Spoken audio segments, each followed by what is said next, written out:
और जी क्या है, ग्रेविटी है।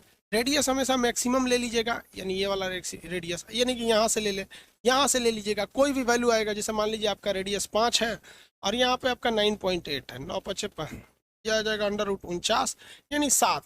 अगर आपका मिनिमम स्पीड 7 है, 7 मीटर पर सेकेंड, अब जैसा भी निकालें यूनिट उससे, तो आप इसमें घूमिएगा 7 की स्पीड से तो आप नहीं गिरेंगे। तो ये था आपका क्रिटिकल वेलोसिटी। यहाँ तक आपको समझाया जा चुका था, क्रिटिकल वेलोसिटी के बारे में हम आपको बता दिए थे। आगे आपको आज समझाना है, क्रिटिकल वेलोसिटी समझा दिए थे ना बहू, आज आपको फ्रिक्शन के बारे में बताना था। क्रिटिकल वेलोसिटी बाल्टी वगैरह का एग्जाम्पल भी दिए थे। हाँ, आगे बढ़े। दरोगा क्लास शो होने लगेगा, हम नहीं थे इसलिए शो नहीं हो रहा था। शो होने लगेगा।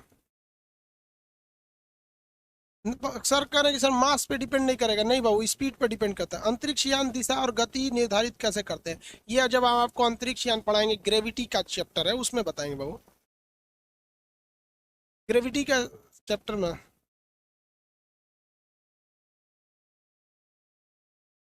सर मुझे एम्स में जांच करना है, लेकिन वहाँ मन ही क्या बोलता है यहाँ पे।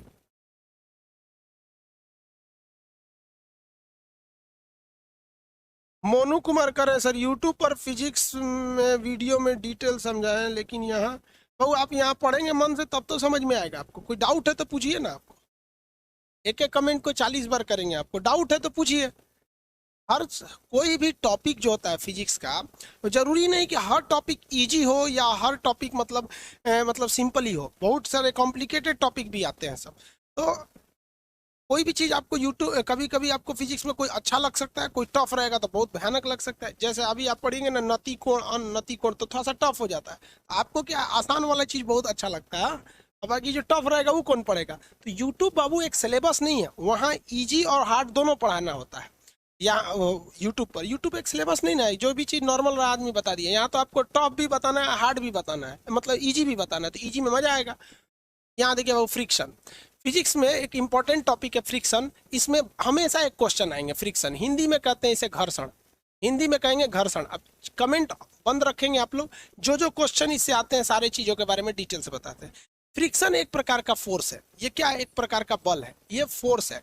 बट इसके लिए खराबी है कि इसका जो डायरेक्शन होता है वो उल्टा होता है। डायरेक्शन क्या होता है, विपरीत, अपोजिट होता है।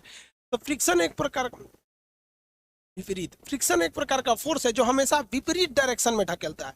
जैसे अगर कोई चीज का मोशन इस डायरेक्शन में, हम यहाँ लिख देते हैं मोशन का ये डायरेक्शन है, तो आप बता सकते हैं फ्रिक्शन का डायरेक्शन क्या होगा, उल्टा हो जाएगा। ये हो जाएगा फ्रिक्शन का डायरेक्शन। फ्रिक्शन का डायरेक्शन, डायरेक्शन जब भी कोई चीज का उल्टा होता है तो उल्टे डायरेक्शन में फिजिक्स को निगेटिव कहा जाता है। वो ये थोड़ी कहेगा उल्टा है।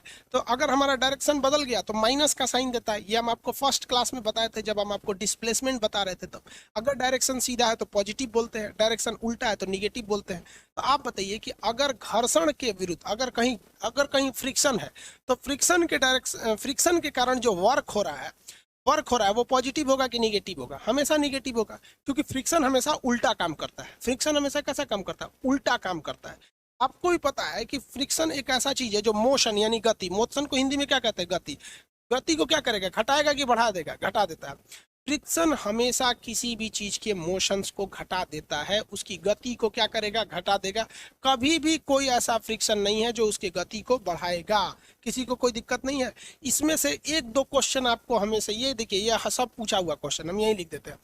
कहेगा क्वेश्चन, घर्षण के विरुद्ध किया गया कार्य कैसा होता है। तो घर्षण के विरुद्ध किया गया कार्य ऋणात्मक यानी निगेटिव होता है। क्यों, क्योंकि फ्रिक्शन का डायरेक्शन हमेशा मोशन के डायरेक्शन के अपोजिट होता है। फ्रिक्शन एक प्रकार का फोर्स है जो हमेशा कैसा काम करता है, निगेटिव काम करता है। अभी ढकेलेगा तो पॉजिटिव नहीं ढकेले, निगेटिव, किसी को कोई दिक्कत नहीं है। यहाँ पर ये गति को क्या करेगा, बढ़ाएगा, किसी को कोई दिक्कत नहीं ना।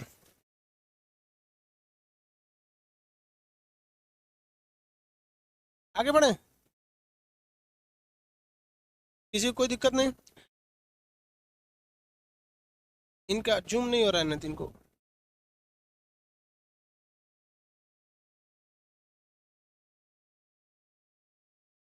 आगे देखिए, ये हो गया आगे फ्रिक्शन। अब फ्रिक्शन के बारे में कुछ डिटेल से समझिए। तो बच्चों वाला चीज है फ्रिक्शन का, अब डिटेल से समझिए फ्रिक्शन के बारे में। घर्षण जो है, हिंदी में लिख देते हैं घर्षण यानी फ्रिक्शन। ये तीन टाइप, दो टाइप के, बेसिकली कितने टाइप का, दो। अभी हम आपको इसका चार टाइप बताएंगे, लेकिन अभी समझिए दो। एक होता है गतिक स्थितिक घर्षण, स्टैटिक फ्रिक्शन कहते हैं। स्थितिक घर्षण, कैसा घर्षण? स्थितिक घर्षण। ऐसा घर्षण जो किसी भी स्थिर चीज, स्टैटिक यानी रुके हुए चीज में अगर वो घर्षण है तो उसे कहते हैं स्थितिक घर्षण। किसी भी रुके हुए चीज में ये घर्षण होता है, ये बहुत ही शक्तिशाली होता है। अब अकेले कोई भी चीज है ना तो आप उसका कंपैरिजन नहीं कर सकते हैं। दूसरा जब तक न लिखे, गतिक घर्षण यानी मोशन फ्रिक्शन। गतिक घर्षण, काइनेटिक फ्रिक्शन, गतिक घर्षण, इसे क्या कहेंगे? Kinetic friction. ये गति कर रहा है। तो दो चीजों में फ्रिक्शन लगता है। जब भी कोई चीज रुकी हुई है या कोई चीज चल रही है तो दोनों में फ्रिक्शन है। रुके हुए चीज में जो फ्रिक्शन रखता है उसे हम लोग कहते हैं स्थितिक घर्षण, और जो चीज गतिमान है उसे में लगता है तो उसे कहते हैं हम लोग गतिक घर्षण। जैसे आपको बताते हैं, ये पेंसिल यहाँ रखे हुए हैं, इसको हम ढकेलेंगे तो देखिए इसमें एक फ्रिक्शन लग रहा है, लेकिन ये रुका हुआ है। और जब चलने लगा ना तो भी इसमें एक फ्रिक्शन है। अब आप बताइए किसी भी चीज में ज्यादा मेहनत कहाँ लगता है? जब वो एकदम रुका हुआ है उस वक्त खींचने में, कि हल्का सा मोशन में आ गया उस वक्त खींचने में? तो आप कहेंगे कि सर कोई भी चीज जब रुकी हुई रहती है ना तो ज्यादा फोर्स से ढकेलना पड़ता है। एक बार चल दिया तब कोई दिक्कत नहीं। इसलिए जब कोई गाड़ी बंद हो जाती है ना तो आप देखते होंगे उसे 5-6 आदमी मिलकर ढकेलते हैं। क्यों? क्योंकि उसमें क्या लग रहा है भाई? स्टैटिक फ्रिक्शन लग रहा है, जो बहुत ही पावरफुल होता है स्टैटिक फ्रिक्शन। लेकिन जब उसको 2 आदमी भी रहेंगे ना, डगरना स्टार्ट कर दिया तो आराम से ले जा सकते हैं। इसका मतलब ज्यादा मेहनत कहाँ पर है? स्टैटिक फ्रिक्शन में है, और कम मेहनत कहाँ पर है? गतिक फ्रिक्शन यानी काइनेटिक फ्रिक्शन में है। तो दोनों टाइप का अलग अलग फ्रिक्शन समझ में आ गया आप लोग को। लेकिन अगर आप गौर से देखेंगे तो जो गतिक फ्रिक्शन यानी काइनेटिक फ्रिक्शन है ये दो तरह से होगा। कितने टाइप का? दो टाइप का होता है। एक होता है स्लिपरी, एक होता है आपका रोलिंग। सर्पी, स्लिपरी को क्या कहते हैं? सर्पी, सर्पी यानी स्लिपरी। और एक होता है डोलनी। सर्पी घर्षण को डोलनी घर्षण यानी रोलिंग को डोलनी। मतलब समझिए कि कभी भी आप देखिए कोई भी चीज, कभी कभी कोई चीज सरकता है और कोई चीज डगरता है। इसका एग्जाम्पल देखिए, दोनों में अंतर। एक बैग है, इस तरह का झोला है, ठीक है, इस तरह ऐसे झोला ले लिए, बैग है, इसको बांध दिए और इसको ऐसे खींच रहे हैं, बोरा को ऐसे खींच रहे हैं इसको। तो ये केवल ये जमीन पे ना घर्षण, ये सरकेगा। क्या करेगा? स्लिप करेगा, सरकेगा। मोशन ये भी करेगा लेकिन ये क्या करेगा? सरकेगा। लेकिन इसमें बहुत मेहनत लगता है। तो इंजीनियरों ने दिमाग लगाया, ये जो सरफेस था ना, इस सरफेस में पहले यहाँ इस बैग में एक चक्का लगा दिया। बैग में क्या लगा दिया? चक्का लगाया। उसके बाद इसको खींचिए, कोई दिक्कत नहीं है। अब ये सरकेगा नहीं, अब ये डोलन करेगा यानी रोलिंग करेगा। क्या करेगा? रोलिंग करेगा। देखिए यहाँ पे सरक रहा था तो भी गति कर रहा था, यहाँ डोल रहा है तो भी गति कर रहा है। सबसे स्मूथ गति कहाँ होगा? तो आप कहेंगे सर रोलिंग फ्रिक्शन में यानी डोलनी घर्षण में सबसे इजी मोशन होता है। इसलिए जो ट्रॉली होते हैं, वीआईपी बैग होते हैं, या रेलवे स्टेशन वगैरह देखें बड़का बड़का बैग में चक्का लगा रहता है, वो आदमी आराम से फोन पे बतिया रहा है, डगरा के लेके चला जा रहा है। उसको पता है कि डोलाना किसी चीज को आसान होता है और सरकाना बड़ी मुश्किल होता है। तो जो साइकिल में ताला मारा जाता है, ध्यान से समझिए, साइकिल में जो आप ताला मारते हैं वो ताला आपकी साइकिल की गति को सुरक्षित, आपकी साइकिल को सुरक्षित नहीं करता है।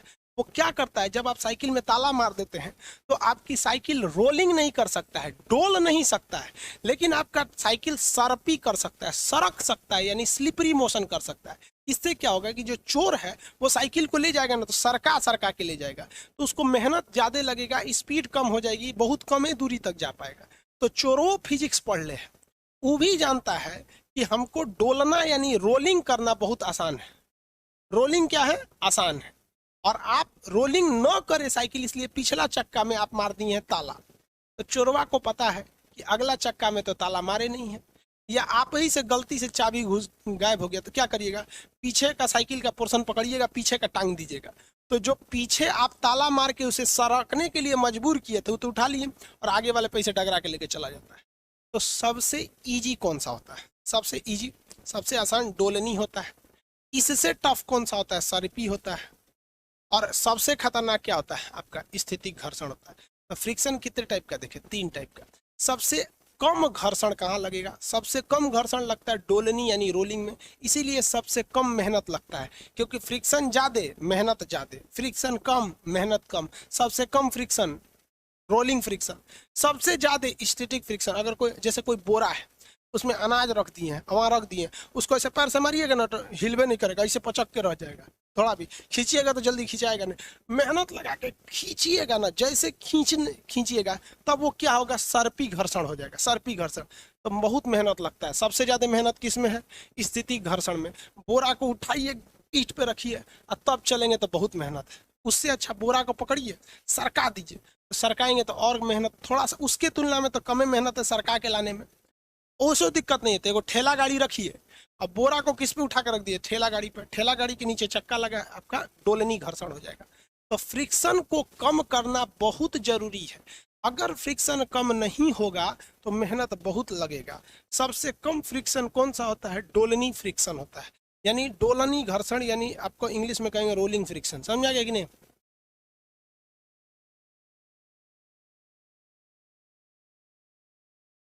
आगे बढ़े। लोटनी, हाँ भाऊ, डोलनी भी हो सकता है, सॉरी लोटनी होता है, डोलनी लिख दिया रोलिंग को, मतलब भावनाओं को आप समझिए, लोटनी होता है। लोटनी रोल करता है, जिसको इंग्लिश में क्या कहते हैं? रोलिंग। आप समझ गए होंगे, थोड़ा सा भावनाओं को समझिए। ये क्या होता है? स्लिपरी होता है, ये स्टैटिक फ्रिक्शन होता है। यहाँ तक में समझ में आ गया आपको? आगे बढ़ जाओ। एक होता है आपका सीमांत घर्षण यानी लिमिटिंग फ्रिक्शन। टोटल 4 टाइप के फ्रिक्शन होते हैं, सबको समझ जाएंगे। सीमांत घर्षण समझा दिए, फ्रिक्शन। पहला होता है आपका स्थितिक, स्थितिक घर्षण। दूसरा हो गया आपका, दूसरा आपका बताइए, दूसरा बताइए तो गतिक घर्षण। गतिक घर्षण, गतिक घर्षण कितने टाइप का? 2 टाइप का। या तो सरकेगा तो इसे कहेंगे सर्पी, या तो लुढ़केगा, उस पे रोल करेगा वहां पर, डोलनी नहीं, उसे क्या कहेंगे? लोटनी, लोटनी घर्षण कहेंगे। तो आपको भले यहाँ 3 दिख रहा होगा लेकिन एक्चुअल में 2 ही है। तीसरा क्या होता है? जो इसके बीच में आता है, इसके बीच में यहाँ आएगा वो चीज, दोनों के बीच में, वो एकदम 1 सेकंड के लिए होता है, 1 सेकंड से भी कम के लिए होता है वो घर्षण, बहुत कम टाइम के लिए लगता है। जैसे आप एग्जाम्पल समझिए, कोई व्यक्ति मर रहा है, अचानक थोड़े मरेगा। जैसे मान लीजिए किसी को कोरोना हो गया, तो मरने से ना 2-3 दिन पहले पता चल जाता है कि अभी बचने वाला नहीं है। या कोई ऐसी बीमारी है, तो जिंदगी और मौत के बीच का जो हल्का सा समय होता है ना, कि नहीं अभी ये मरा है और अभी ये मरा नहीं, मरने वाला है, तो वो टाइम जो होता है उसी को कहते हैं सीमांत। अब यहाँ घर्षण में देखिए उसे क्या कहते हैं? Limiting friction, limiting friction. ये क्वेश्चन पूछा हुआ है, इससे याद रखेंगे अच्छा से, इसे कहते हैं सीमांत घर्षण। सीमांत घर्षण क्या होता है? सीमांत घर्षण जब कोई वस्तु रुकी हुई है, जैसे मान लीजिए कोई कोई किसी चीज को हम खींच रहे हैं, कोई चीज रुकी हुई है, ये मार्कर रुका हुआ है, तो इसको हम खींचेंगे तो फ्रिक्शन कहेगा कि नहीं खींचो, हम खींचेंगे इधर। लेकिन एक ऐसा पल आएगा कि जब ये स्थितिक घर्षण, स्थितिक घर्षण उसको रोक के रखेगा कि नहीं खींचने देंगे, और आप उसे कहेंगे हम खींच के रहेंगे। तो जब वह क्षण, जब यह स्थितिक घर्षण अपने मैक्सिमम मान से खींच रही है कि नहीं जाने देंगे, और आप मैक्सिमम मान से कर रहे हैं, हम खींचबे करेंगे, तो ये बॉर्डर लाइन को हम लोग क्या कहते हैं? सीमांत घर्षण। यानी हम ये कह सकते हैं कि सीमांत घर्षण जो होता है वो स्थितिक घर्षण का मैक्सिमम वैल्यू होता है, जहां वो पूरा जोर जान लगा देता है कि नहीं हम इसे गति करने ही नहीं देंगे। और जैसे ही आप इस सीमांत घर्षण से थोड़ा भी ज्यादा अगर खींच देते हैं तो वस्तु वह अपने गति में आ जाती है। समझ में आया? किसी भी वस्तु को रोकने के लिए लगाया गया घर्षण स्थितिक घर्षण यानी स्टैटिक फ्रिक्शन कहलाता है। ये किसी भी वस्तु को पकड़ कर रखता है, जाने नहीं देता है फ्रिक्शन के वजह से। आप इसको लगाएंगे तो और ये खींचते जाएगा। स्थितिक घर्षण का अधिकतम मान क्या कहलाता है? लिमिटेड यानी सीमांत घर्षण। आप अगर इससे थोड़ा भी ज्यादा लगा दिए तो वो वस्तु गति करने लगेगी। नॉर्मल एग्जांपल में समझ, एक ट्रक रखा हुआ है, एक ट्रक पर हम जाके ढकेलेंगे, चल चल, ट्रकवा कहेगा रे कान सर इतना हमको कमजोर समझे, हमारे अंदर क्या है, स्थितिक घर्षण। हम एक ठोक और को बुलाएंगे, कहेंगे तुम भी ढकेल, वो भी आके ढकेलेगा, वो नहीं ढकलाएगा, क्योंकि उसके अंदर क्या है, सीमांत घर्षण। 10-15 आदमी आ जाएंगे ना तो ट्रकवा कहेगा रे बाप रे, तो 10 आदमी को लेके चलाया, तो ढकेलेंगे तो ट्रक कहेगा नहीं ढकलाएंगे। लेकिन एक मैक्सिमम पल आएगा जब ट्रक लगेगा नहीं, अब ढकला जाएगा, तनी तनी हिलेगा यहाँ पे। अब जब हिलना डुलना चालू कर दिया तो वो हो जाता है सीमांत घर्षण, यानी स्थिति के घर्षण का मैक्सिमम वैल्यू क्या कहलाता है, सीमांत घर्षण कहलाता है। आप उसमें जरा सा भी ठेल दिए तो ट्रक गति करने लगेगा, तो क्या करने लगे, गति करने लगे। इसका दूसरा एग्जाम्पल, जब आप पंजा लड़ाते होंगे ऐसे करके, ये गिरेगा यहाँ पे, तो देखते होंगे ये इधर से कर रहा है कि नहीं गिरने देंगे, ये इधर से कर रहा नहीं गिरने देंगे। लेकिन एक पल आता होगा कि जब आपको एहसास हो जाता है कि ना अब आगे वाला पटका जाएगा, इतना अगर झुक गया ना तब समझ में आता अब बाबू पटका गए हो। बीच में थे तो तुम क्या थे, स्थिति पे थे, अब एकदम किनारे, अब थोड़ा सा लगा देंगे तो गिर जाओगे। स्थिति के घर्षण का maximum value of static friction is known as limiting friction. Question आया था एनटीपीसी में तो लड़के कंफ्यूज हो गए।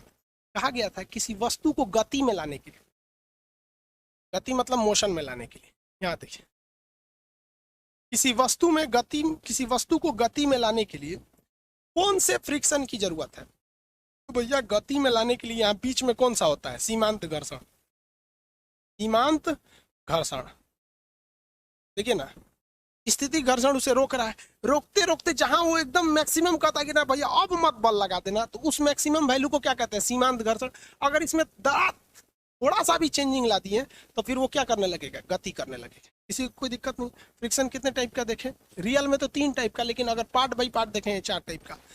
कौन कौन, आपका स्थिति घर्षण, सीमांत घर्षण, गति का घर्षण, समझ में आया। इसमें पूछता है मजबूत कौन होता है, सबसे मजबूत सबसे कमजोर क्या क्या होता है। तो घर्षण में सबसे ज्यादा फ्रिक्शन कहाँ लगेगा, तो देखिए सबसे मजबूत होता है भैया स्थितिक घर्षण। स्थितिक घर्षण ये बहुत मजबूत होता है, इससे थोड़ा ही कमजोर होता है इसका तो मैक्सिमम वैल्यू होता है सीमांत घर्षण। इसका मैक्सिमम वैल्यू क्या होता है, सीमांत घर्षण। स्थितिक घर्षण क्या है, ये तो एक वैल्यू है ना। स्थितिक घर्षण से कमजोर होता है आपका कौन सा, सर्पी। और सर्पी से भी कमजोर होता है लोटनी। लोटनी, लोटनी सबसे भयानक घर्षण कहाँ लगेगा, स्थितिक घर्षण में। स्थितिक घर्षण के अधिकतम वैल्यू को क्या कहते हैं हम लोग, सीमांत घर्षण कहते हैं। कोई भी चीज सरक रहा है तो उसमें भी घर्षण जाते हैं, लोटा रहा है इसे गोल गोल डगर रहा है तो क्या हो गया, लोटनी घर्षण। याद रहेगा आप लोग को घर्षण का टाइप। सबसे शक्तिशाली घर्षण स्थितिक घर्षण, सबसे कमजोर घर्षण लोटनी घर्षण। इसीलिए अब आप बताइए, अगर आप कोई ऐसा मशीन बनाना चाहते हैं तो वो मशीन जो है, अच्छा एक बात बताओ, एक चीज है जो क्वेश्चन देखते कितने लोग बता लेते हैं, ट्रेन जो होती है, ट्रेन ट्रेन ट्रेन ट्रेन में कौन सा घर्षण होता है, लोटनी होता है या सर्पी होता है ट्रेन में। ट्रेन में बताएंगे लोटनी यानी रोलिंग फ्रिक्शन या आपका स्लिपरी फ्रिक्शन। ट्रेन में बताइए, ट्रेन में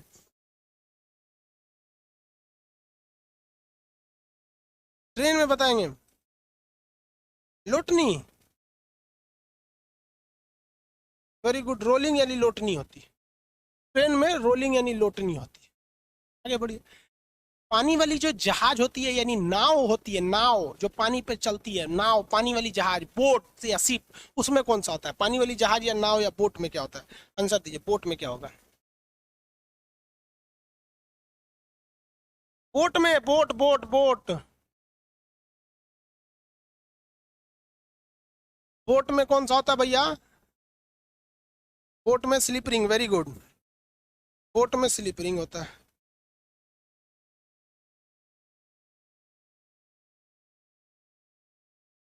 वेरी गुड, बोट में स्लिप रिंग होता है।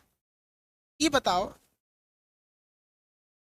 आपको भी पता है कि स्लिपरिंग फ्रिक्शन ज्यादा होता है, स्लिपरिंग फ्रिक्शन ज्यादा होता है, इसीलिए जितनी भी शिप होती हैं, जितने शिप इनका स्पीड कम होता है, और ट्रेन जो होती है इनका स्पीड ज्यादा होता है।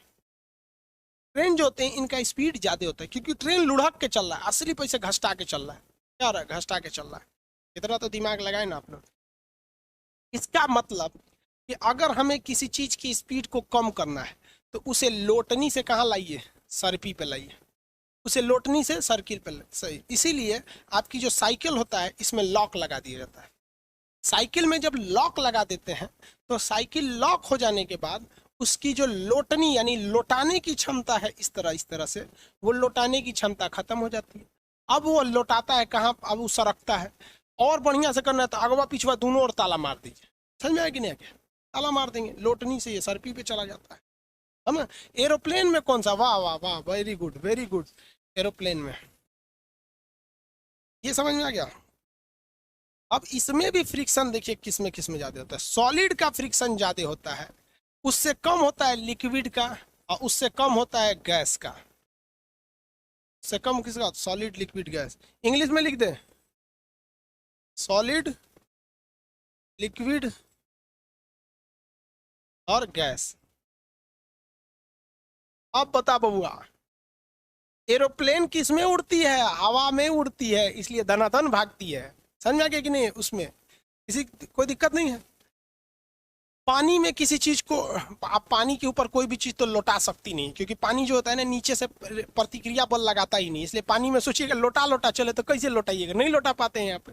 पानी में सरकबे करिएगा, और सॉलिड पे भी सरकना पड़ेगा आपको। तो देखिए एक बात बताए, एक बात आपको बताए, कोई नाव ले लीजिए, नाव यानी बोट, उसको जल में यानी पानी में खींचिए, उसी नाव को बालू पे खींचिए, आपको समझ में आ जाएगा किस पे ज्यादा मेहनत लग रहा है।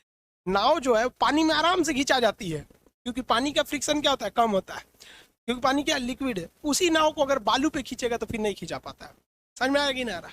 इसमें कोई दिक्कत? तो सॉलिड, लिक्विड, गैस में भी डिपेंड करता है ये घर्षण की वैल्यू। आगे बढ़े।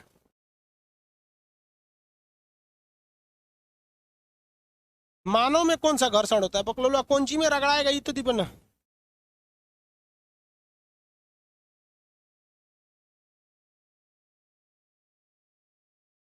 एंगुलर मोमेंटम के बारे में आगे बताना है, जब आपको एसएचएम पढ़ेंगे तब, बीच में नहीं। हाइपरलूप के बारे में बता दिए अभी। सॉलिड, उसके बाद लिक्विड, और उसके बाद गैस। अब आगे देखिए फ्रिक्शन को कम कैसे करें। आप सबको पता है कि फ्रिक्शन को हमें कम करना है, तो फ्रिक्शन को रिड्यूस करने के लिए, फ्रिक्शन यानी घर्षण, इस पर अभी न्यूमेरिकल बताएंगे। फ्रिक्शन को कम करना, फ्रिक्शन को कम करना अच्छी बात है कि नहीं है? सबको पता है अच्छी बात है भाई। फ्रिक्शन में ज्यादा रहेगा तो दिक्कत करेगा।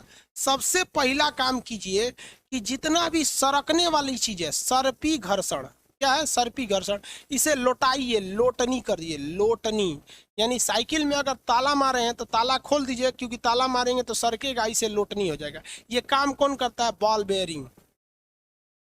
Ball bearing, ball bearing. Ball bearing क्या करता है? किसी भी चीज को क्या करता है? वो सरकने नहीं देता है, गोल गोल घुमाने लगता है। पंखा में क्या लगा होता है? बेयरिंग लगा होता है, बॉल बेयरिंग। बॉल बेयरिंग क्या करेगा भाई? क्वेश्चन में आएगा बॉल बेयरिंग क्या करता है, तो सर्पी घर्षण को लोटनी में बदलता है।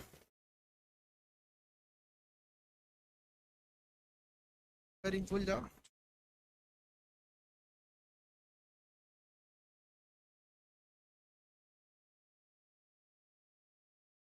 देखिए ये आप लोग बेयरिंग तो देखे होंगे, बॉल बेयरिंग ये अक्सर लगाया गया रहता है, हर जगह पे आपको देखने को मिलेगा बॉल बेयरिंग।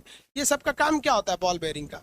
ये किसी भी चीज को ना घुमाने का काम करता है, क्योंकि पता है कि भाई कोई भी चीज अगर घूमेगी बॉल बेयरिंग में तो उसमें घर्षण की वैल्यू थोड़ी सी क्या हो जाती है? कम हो जाती है, नहीं तो फिर वो ज्यादा दिक्कत करेगा। देखिए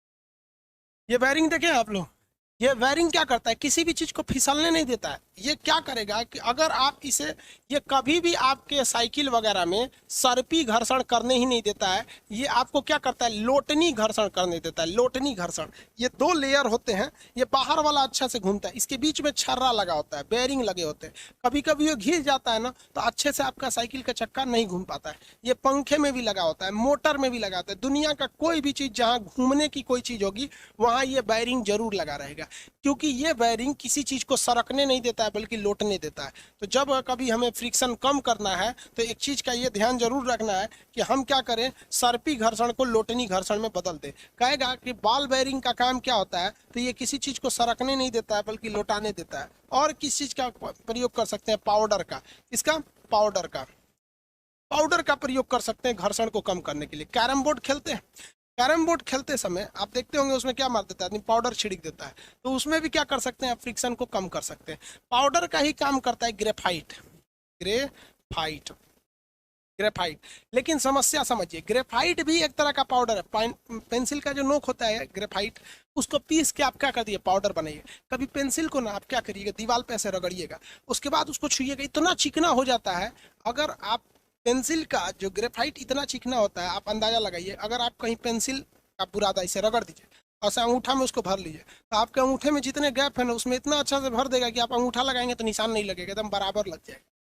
इतना जबरदस्त होता है। लेकिन ग्रेफाइट की खराबी क्या है, जहां डालेंगे वहां काला हो जाएगा। इसलिए कैरम बोर्ड पे छिड़क देंगे ना इसे ग्रेफाइट, तो खूब अच्छा से तो फिसलेगा लेकिन पूरा कैरम बोर्ड में काला हो जाएगा, कैरम बोर्ड का करम फूट जाएगा। इसलिए कैरम बोर्ड में ग्रेफाइट अच्छा होने के बावजूद उसमें हम पाउडर का प्रयोग करते हैं कि आगे उसकी लाइनिंग ना मिटे। लेकिन अगर कोई चीज़ पहले से काला है तो उसमें ग्रेफाइट फेंकिए। जैसे कोई मशीन है, मशीनें घूम रही हैं वहाँ पर, तो उसमें ना पाउडर छिड़क दिया जाता है, ग्रेफाइट का पाउडर छिड़क दिया जाता है। तो वो क्या करता है, और स्मूथ कर देता है। तो ग्रेफाइट का पाउडर क्या करता है, स्नेहक का काम करता है। स्नेहक, स्नेहक मतलब क्या होता है, लुब्रिकेंट। हिंदी में लिख देते हैं यार, स्नेहक। ग्रेफाइट किसका काम करता है, स्नेहक का। स्नेहक मतलब समझते हैं ना, किसी की चीज को चिकना कर देना, लुब्रिकेंट का काम कर देना है। जैसे लुब्रिकेंट, लुब्रिकेंट का काम करता है। लुब्रिकेंट का मतलब क्या होता है, लिबिर लिबिर पदार्थ। लुब्रिकेंट में आ जाता है तेल, ग्रीस। ग्रीस समझते हैं, घी की तरह होता है। बॉल बेयरिंग यानी दरवाजा के उसमें लगा दिया जाता है। साइकिल उकिल की दुकान पर जाएंगे, खूब ग्रीस लगा देता है। तो ग्रीस लगा दीजिए, या मशीन वगैरह में तेल डाल दीजिए, दरवाजा नहीं खुलता। आप देखेंगे ना साइकिल में एक तो तेल, कुप्पी से तेल भरा जाता है, जहां जहां पे वहां पे तेल भर दीजिए। तो साइकिल तेल, ग्रीस, ये किसका काम करते हैं, लुब्रिकेंट का। हिंदी में क्या बोलेंगे आप, उसे स्नेहक कहेंगे। तो आप अगर देखेंगे स्नेहक में कौन कौन आता है, तो भाई पाउडर भी आता है, लेकिन इसका एक लिमिटेड यूज है, फ्रिक्शन कम होने लगता है पाउडर के जगह पे। आगे बढ़े, ये हो गया पाउडर का काम करता है। ग्रेफाइट भी स्नेहक का काम करता है। कहेगा मशीनों में कौन सा स्नेहक के रूप में क्या डाला जाता है, तो मशीनों में स्नेहक के रूप में ग्रेफाइट डाल दिया जाता है, जिसे हम लुब्रिकेंट कहते हैं। स्नेहक को हिंदी में लुब्रिकेंट कहते हैं। तेल या ग्रीस का भी प्रयोग किया जाता है। आप देखेंगे चोर, पहले तो चोर होते थे, अब तो डकैत हो गया, सब बंदूक दिखा के ले लेता है। तो चोर जब चोरी करने जाता था ना, तो हाफ पैंट पहन के जाता था, अब पूरे शरीर में तेल लगाया रहता। अगर कोई चोर को पकड़ लिया ना, इसे इतना ना उस पर तेल रहता था कि उस सरका के भाग जाता था, क्योंकि उसको पता है फ्रिक्शन के बारे में कि हम अगर लुब्रिकेंट यानी स्नेहक, लुब्रिकेंट को क्या कहते हैं, स्नेहक। ऐसे समझ में नहीं आ रहा है आप लोग को, दूसरा लिख देता है, बसता ही नहीं है सब। लुब्रिकेंट हिंदी में बोले तो स्नेहक। स्नेहक, स्नेहक के एग्जाम्पल में देखेंगे क्या होगा, तेल, ग्रीस, और क्या हो जाएगा आपका, तेल, ग्रीस, पाउडर, ग्रेफाइट। इन्हें कि खड़े खड़े पेंसिल का नोक डाल देंगे तब थोड़ी होगा, ग्रेफाइट उसका पाउडर बनाना पड़ता है। इससे भी आपका क्या हो सकता है, फ्रिक्शन कम हो सकते हैं। और भी कोई उपाय बताइए फ्रिक्शन कम करने का, उपाय बताइए फटाफट। और भी कुछ उपाय है फ्रिक्शन कम करने का, और भी कोई उपाय बताइए।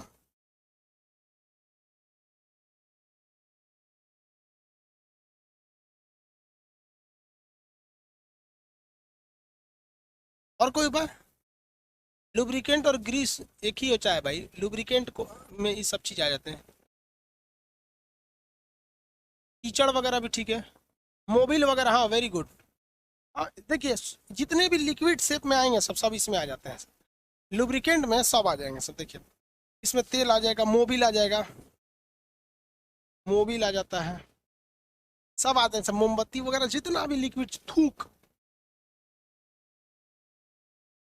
थूक। देखते हो ना क्रिकेट में जो बॉल फेंकता है, जानता है कि अगर हम बॉल पटकेंगे तो जहां पटकेंगे वहां घर्षण लगेगा, घर्षण स्पीड को घटा देता है। तब वो कैसे कहेगा गेंदवा तेज जाए, तो उसको क्या करेगा, थूक लेगा, इसे फट से थूक के खेखार उखार थूक देगा और उसको पूरा लभेड़ देगा उसको। और लभेड़ने के बाद जब बॉल पटकेगा ना तो बॉल जैसे गिरेगा सड़ाक से चला जाएगा और बोल्ड हो जाएगा, क्रिकेटर आउट हो जाता है। देखते हैं पचर पचर थूकते रहता है सब वहाँ पे, अकेले थूकता है, ये थोड़े कहेगा कि सबको कहेगा आओ आओ आओ थूको थूको बॉल है, थूक थूक थूक, पचर पचर थूक के इसे फेंक देगा। अरे भाई ऊपर लिमिट है, थूक के ऊपर नहीं करेगा, समझ में गया। और क्या हो सकता है घर्षण का, बर्फ, आइस, आइस पर आप चल ही नहीं पाते, आइस पर आप क्या नहीं पाते, चल नहीं पाते, क्योंकि आपको पता है कि आपको फ्रिक्शन रहना जरूरी है। आइस पे नहीं चल पाते, कीचड़, कीचड़ पर नहीं चल पाते हैं। केला, बचपन में आपने पढ़ा होगा, चौबे जी ने केला खाया, केला खा के मुंह बिचकाया, छिलके को सड़क पर गिरा, ऐसे करके आराम से गिरे। ऐसे केला का जो छिलका होता है उस पर पैर रखिएगा ना तो फ्रिक्शन कम होता है, मारेगा पलट देगा। कीचड़ जो होते हैं ना बर्फ के बरसात के दिनों में, उसमें भी फ्रिक्शन कम होता है।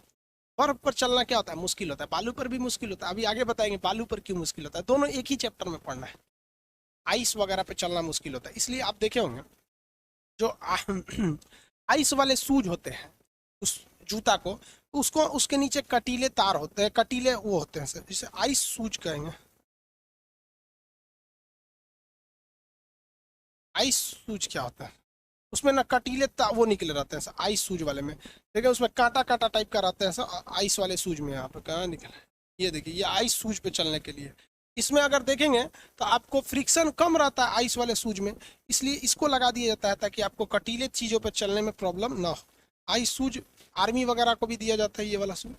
अब देखिए इसमें नीचे आपको कटीला तार दिख रहा है, ये कांटे कांटे टाइप का दिख रहा है, ये किस लिए है, क्योंकि इसको फिजिक्स पता है कि जो बर्फ होता है ना उस पर चलना मुश्किल है, क्योंकि बर्फ बड़ी तेज फिसलता है, इसलिए नीचे इसमें क्या लगा देता है, कांटेनू में लगा देता है हवा, ताकि आपको बर्फ पर चलने में कोई कठिनाई ना हो, इसके वजह से। यहाँ तक तो समझ में आ गया आपको। और भी कुछ मायने रखता है, लुब्रिकेंट के अलावे एक और चीज मायने रखता है जिसको जिसे कहते हैं पॉलिश, पॉलिश। और एक चीज और मायने करता है शेप। किसी भी चीज पर अगर आप पॉलिश कर दीजिएगा ना तो उसमें फ्रिक्शन कम हो जाता है। तो ये तो आप नॉर्मल समझते होंगे, किसी भी चीज पे पॉलिश कर देंगे।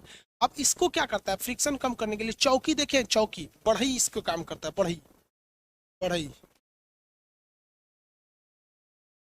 बढ़ई, बढ़ई देखेंगे तो एक तो रंदा मारता है, इसे लकड़ी को ऐसे छीलते रहता है, छील छील कर उसे क्या कर देता है, पॉलिश मार देता है, ताकि उस चौकी पर फ्रिक्शन कम आए या लकड़ी वगैरह की चीज़ों पर फ्रिक्शन कम आए। तो बढ़ई क्या करता है, पॉलिश कर देता है।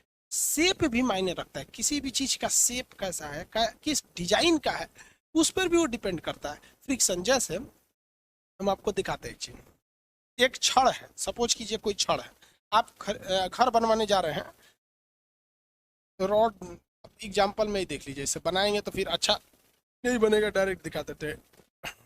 टाटा का एक रॉड आता है, Tata iron rod, iron rod, आप में से घर बनवाने के समय सब लोग खरीदे होंगे रॉड। आप इस रॉड को अगर देखेंगे ध्यान से तो इस पर कुछ आपको ना शेप दिखाई देगा।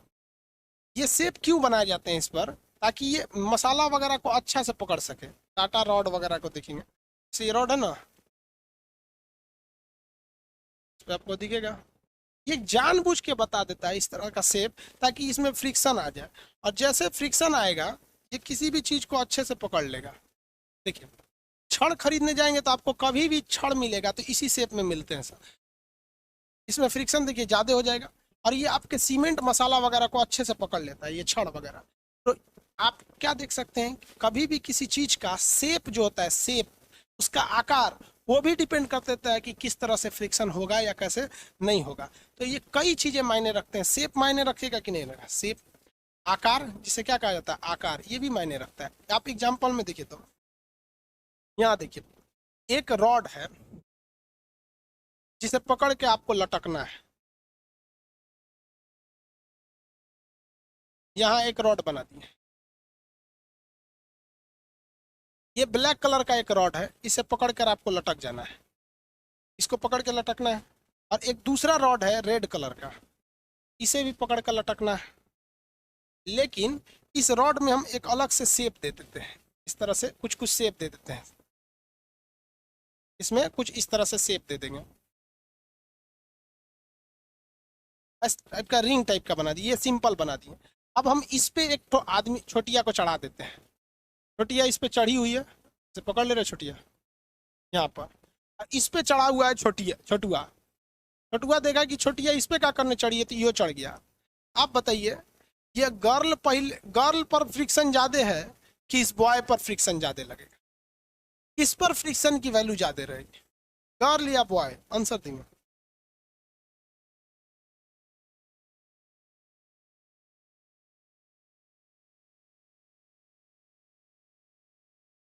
बताइए फटाफट भैया, फ्रिक्शन ज्यादा किस पे लगेगा? गर्ल वाले पर। क्यों? क्योंकि इसका शेप जो है ना, शेप ये अलग कर दिया है, इसका शेप में खुरदुरा है, इसमें देख रहे हैं कुछ कुछ खुरदुरा है, फंस जाएगी। आई तो सड़क दे नीचे चला आएगा बकलोलो तुरंत ही नीचे आएगा, बकलो लिया गया उसके चक्कर में चढ़ा है, गिर के नीचे आ गया। सबको समझ में आ गया? आप लोग को समझ में आ गया ना? तो शेप भी मायने रखता है। पॉलिश, आप देखिए टाइल्स जो होता है ना किचन में, संगमरमर टाइल्स वगैरह, उस पर पॉलिश किया रहता है। ऐसा खुरदुरा संगमरमर बनाते समय उसमें खूब ज़्यादा पॉलिशिंग किया जाता है, पॉलिश कर देता है, जिस वजह से वो एकदम चिकना हो जाता है। ये तो समझ में आ गया आप लोग को। स्नेहक पूछता है, याद रखिएगा, स्नेहक को इंग्लिश में क्या कहते हैं? लुब्रिकेंट कहते हैं। स्नेहक के कई एग्जाम्पल होते हैं। स्नेहक को हिंदी में हम लोग शुद्ध भाषा में कहते हैं लिबिर, लिबिर यानी चिपचिपुआ पदार्थ।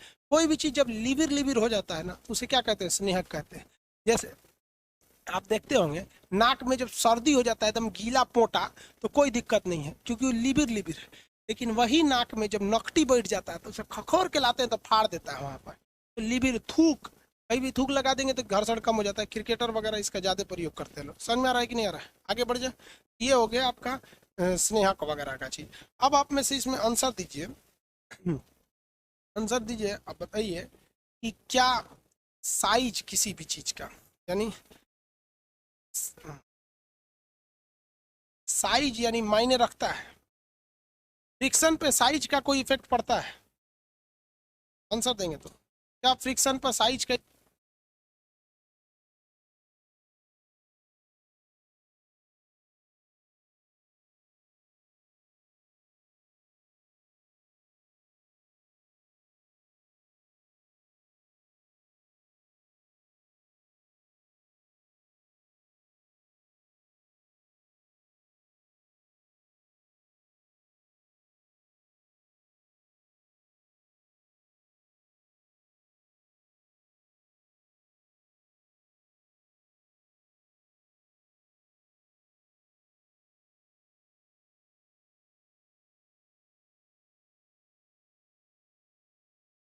अरे no yes, no yes, no yes, कोई आकार नहीं।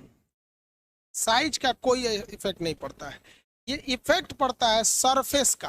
किसका? सरफेस का इफेक्ट पड़ता है कि सरफेस कैसा है। अगर सरफेस जो है आपका कैसा, एकदम क्लियर है, मतलब एकदम स्मूथ है, तो स्मूथ सरफेस पर फ्रिक्शन की वैल्यू कम। और अगर आपका सरफेस रफ है तो आपका क्या हो जाएगा? फ्रिक्शन बढ़ जाएगा। लेकिन कभी भी आपका सरफेस का साइज कितना बड़ा है ये डिपेंड नहीं करता है। आप इसको एग्जांपल से समझिए कि एक ये रेड कलर का हम एक सरफेस रखें, ये बहुत बड़ा है और ये पतला छोटा है, तो आपको पता है कि दोनों का सरफेस जो है वो बड़ा और छोटा है। लेकिन ये भी टाइल्स का बना हुआ है, मान लीजिए ये भी आपका मार्बल है, ये भी क्या है? मार्बल है, और ये भी मार्बल है। तो किस में फ्रिक्शन ज़्यादा रहेगा? भाई दोनों तो सेम चीज़ है, फ्रिक्शन दोनों में क्या रहेगा? बराबर ही रहेगा। फ्रिक्शन दोनों में क्या रहेगा? बराबर रहेगा। लेकिन अगर हम कह दें कि ये मार्बल नहीं है, ये क्या है? वुड है, लकड़ी है। ये क्या है? वुड है, लकड़ी है। तो इसमें फ्रिक्शन की वैल्यू ज़्यादा हो जाएगी क्योंकि लकड़ी खुरदुरा होता है। और मार्बल यानी संगमरमर में फ्रिक्शन कम हो जाएगा क्योंकि इसमें इसमें क्या होता है? ये चिकना होता है। तो कभी भी फ्रिक्शन याद रखिएगा वो आपके सरफेस के साइज पर डिपेंड नहीं करता, वो डिपेंड करता है कि आपका सरफेस की क्वालिटी कैसी है, स्मूथ है या फिर कैसा है। जैसे अगर हम ये कपड़ा पहने हैं, ये जो कपड़ा हम ये पहने, कोई दूसरा शर्ट पहनेंगे तो अपने ही साइज का पहनेंगे, तो दोनों हम कोई भी शर्ट पहने तो साइज तो सेम रहता है, साइज में तो कोई अंतर नहीं आएगा। लेकिन अगर हम सूती कपड़ा पहनेंगे तो उसमें फ्रिक्शन ज़्यादा होता है, सूती में फ्रिक्शन ज़्यादा होता है। लेकिन वही हम पार्टी वियर वेलवेट वाला कपड़ा पहन लेंगे तो साइज तो मेरा वही रहेगा, लेकिन वो रफ, वो थोड़ा स्मूथ रहता है तो उसमें फ्रिक्शन कम होता है। तो ब्याह शादी में देखिए ना, एकदम चमकौआ कपड़ा पहनता है सब फ्रिक्शन में। आगे बढ़ जाए, तो कभी भी याद रखिएगा सरफेस कितना बड़ा है या छोटा है इस पर डिपेंड नहीं करता है।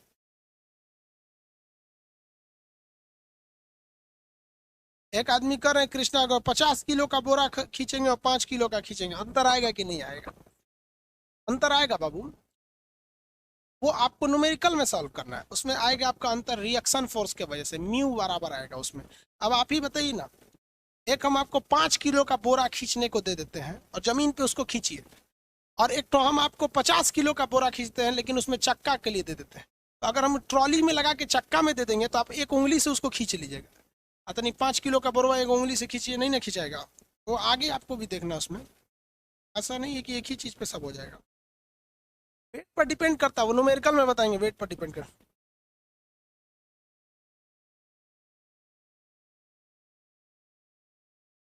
ये नेता कौन घुस गया बाबू? मैं देश के 100 करोड़ लोगों से पूछना चाहता हूँ कि आपको समझ में आया है नहीं? बाबू ये नेतागिरी वाला बात यहाँ क्या करता है? देश में 100 करोड़ लोग यहाँ पढ़ रहे हैं, तो 100 करोड़ लोग से पूछ रहा है, अरे बकलोल बा।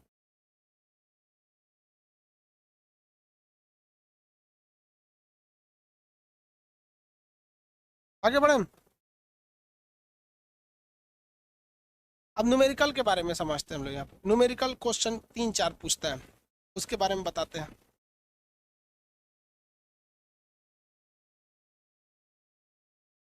न्यूमेरिकल में फर्स्ट न्यूमेरिकल पूछता है आपका म्यू से, दूसरा पूछता है आपका एंगल से, यानी एंगल मतलब क्या होता है? थीटा। दूसरा आपका पूछता है कि रियल्टेंट फोर्स क्या है या फिर फ्रिक्शन फोर्स क्या है, या फिर चौथा पूछता है कि वेलोसिटी से पूछेगा, या फिर पूछेगा कितनी दूरी जाके रुकेगा, या फिर कितना पूछे कितना टाइम लाके पूछेगा।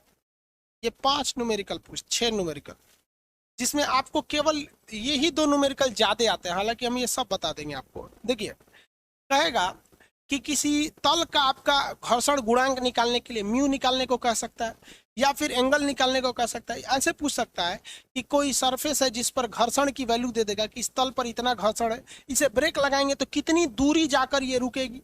या ये पूछ सकता है कि इस पर घर्षण इतना है, कितना टाइम के बाद रुकेगी। तो ये टाइप के न्यूमेरिकल आपसे पूछ सकते हैं। ज्यादातर न्यूमेरिकल आपका या तो म्यू घर्षण गुणांक निकालने के लिए देता है, या तो फिर एंगल निकालने के लिए देता है। तो न्यूमेरिकल में बताएंगे। अभी पहले ये समझिए, थ्योरी से तो आपको क्वेश्चन पूछेगा तो आप बता सकते हैं कि सरफेस बड़ा हो या छोटा हो, डिपेंड नहीं करता है। डिपेंड करता है कि सरफेस स्मूथ है या फिर रफ है। रफ रहेगा तो घर्षण ज्यादा, स्मूथ रहेगा तो घर्षण कम रहेगा। घर्षण बल को बढ़ाना भी जरूरी है।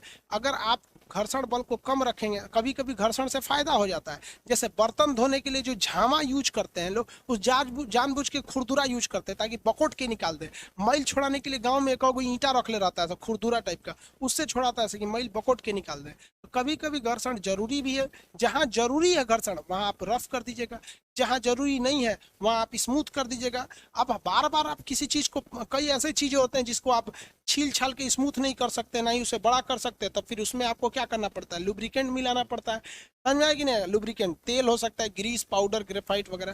ग्रेफाइट एक लुब्रिकेंट होता है, स्नेहक हिंदी में बोलते हैं, जो मशीनों में इसका प्रयोग किया जाता है। कैरम वगैरह में इसका प्रयोग नहीं किया जाता है। कीचड़ पर चलना में फिसल जाता है, केले के छिलका पर, बर्फ में क्या होता है आपका फ्रिक्शन कम लगता है। सबसे कम फ्रिक्शन कौन सा होता है भाई? जो लौटने वाला है। और उससे ज्यादा, उससे तगड़ा होता है सरकने वाला। सबसे तगड़ा होता है कौन सा आपका? स्थितिक घर्षण होता है। स्थितिक घर्षण के अधिकतम मान को हम क्या कहते हैं? सीमांत घर्षण। स्थितिक घर्षण के अधिकतम मान को हम सीमांत घर्षण के नाम से जानते हैं। फ्रिक्शन समझ में आ गया कि नहीं? फ्रिक्शन के विरुद्ध किया गया कार्य हमेशा ऋणात्मक होता है, क्योंकि फ्रिक्शन हमेशा गति का विरोध करता है। क्या कोई ये कहेगा कि फ्रिक्शन ज्यादा रहेगा तो गति ज्यादा हो? नहीं, फ्रिक्शन हमेशा गति का विरोध करता है। फ्रिक्शन जरूरी भी है, क्योंकि आपको पता है कि केले के छिलके पर या फिर कीचड़ पर फ्रिक्शन नहीं होता है, कम होता है, इसलिए उस पर चलना मुश्किल होता है। तो किसी भी चीज़ के लिए फ्रिक्शन जरूरी भी है, और फ्रिक्शन का ज़्यादा हो जाएगा तो भी दिक्कत, कम हो जाएगा तो भी दिक्कत होता है। फ्रिक्शन सॉलिड, लिक्विड, गैस में सबसे कम फ्रिक्शन होता है, इसलिए हवाई जहाज तेजी से उड़ जाती है। पटरी ट्रेन पर चलने की वजह से का ये जो होता है सॉलिड में फ्रिक्शन ज़्यादा हो जाता है, इसलिए ट्रेन की स्पीड कम होती है। अब इसका बच गया न्यूमेरिकल प्रॉब्लम। आपको थ्योरी से कोई प्रॉब्लम नहीं होना चाहिए, थ्योरी से प्रॉब्लम है तो बोलिए, न्यूमेरिकल अभी बताते हैं हम आपको।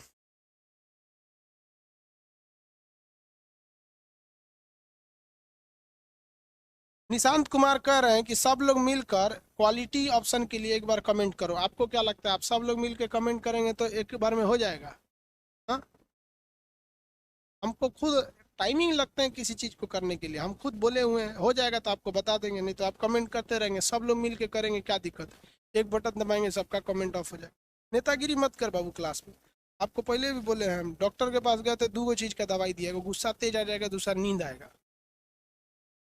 सर साइज पे डिपेंड कैसे नहीं करेगा, ये समझ में नहीं आया, क्योंकि साइज बढ़ने पर कॉन्टेक्ट एरिया बढ़ जाता है, स्मूथ रहना चाहिए। देखिए हम अभी आपको एग्जांपल देके बता देते हैं, चलिए।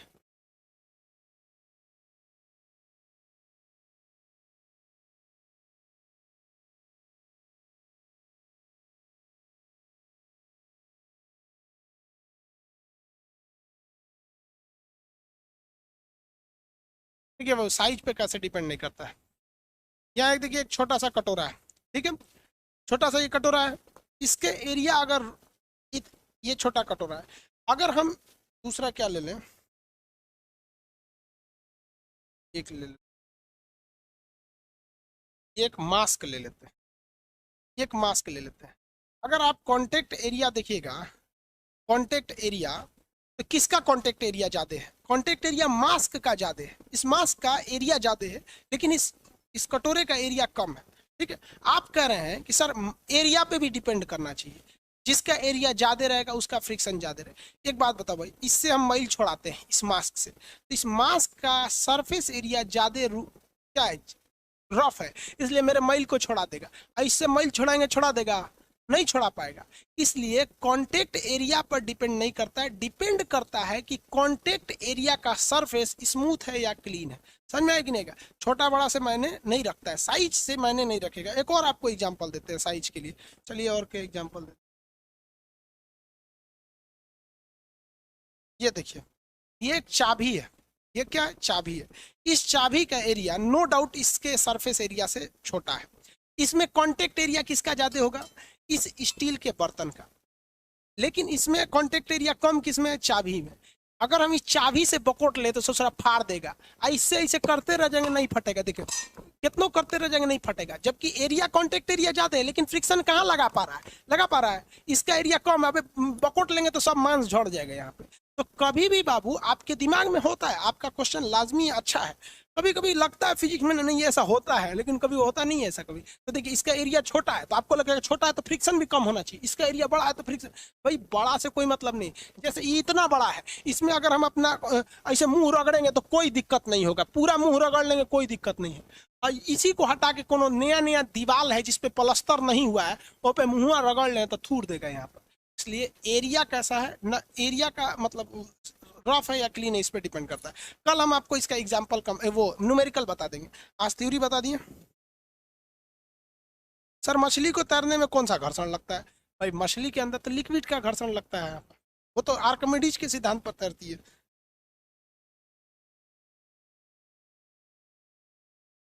आगे बढ़े, चलिए आगे कल समझेंगे, हाँ।